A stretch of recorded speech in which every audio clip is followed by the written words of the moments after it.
How you doing, YouTube? Matt Massive Beer Reviews. Back a little bit of Treehouse up in this piece in the form of their Trailbreaker. Yes, this is an oak-conditioned German Pils, coming in at 5.1%. And they say, following a brief primary fermentation in stainless, Trailbreaker is laid to rest in horizontal oak Foeder for extended conditioning. This treatment heightens the flavor profile, allowing notes of crisp mineral water, mild lemon straw, noble hops, and mild tannic oak to shine through beautifully. Yeah. We'll see. That's what I think. I've had this beer before.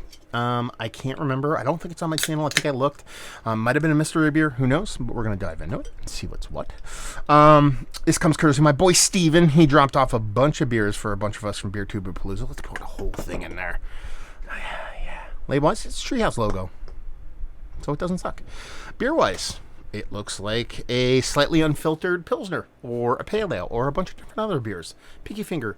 White as white could be. Nah, just off-white head kind of head on it. Nice creamy top to it. Little neurotic bubbles floating around. Little snow globy carbonation. Let's give it a whirl. See if we can get a nose.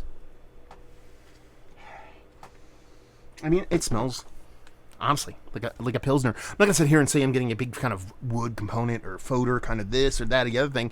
It really does come off as a crackery, slightly biscuity kind of Pilsner malt. A little bit of that, got that lemon thing in my brain. A little bit of soft citrus that leans into like a lemon pineapple maybe kind of thing, but it's very, very subtle. Not a big beer, definitely malt driven. There's a softness to it. That's where the Foeder really kind of shines, at least for me, in a nose. Let's dive in. Cheers.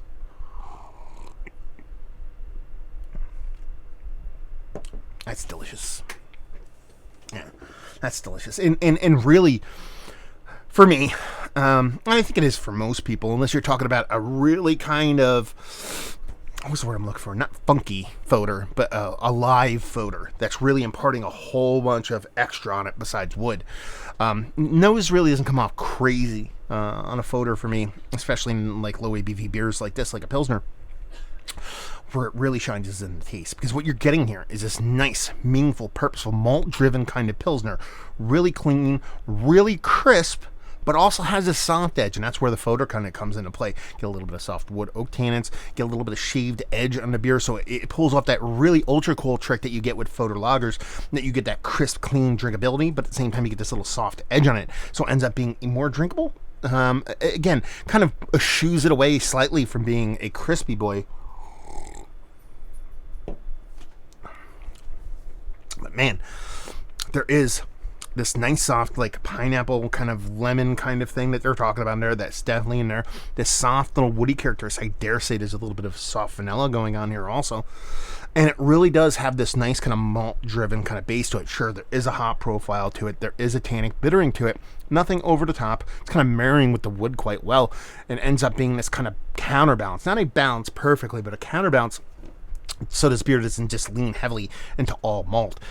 Honestly, it's one of the better Pilsners, period. One of the better Foeder Pilsners I've had as of late. I mean, it drinks like a dream. It's super tasty. What more do you want? I'm a fan. I mean, there's really not much more to it. Just take your one of the better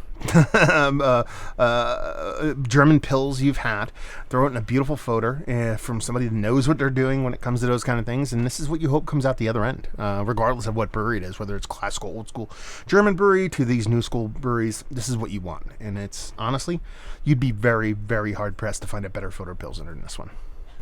Is it one of the better ones? Yes. Is it one of the best Foeder Pilsners I've had as of late? Yes, Mount Rushmore status. It's that good.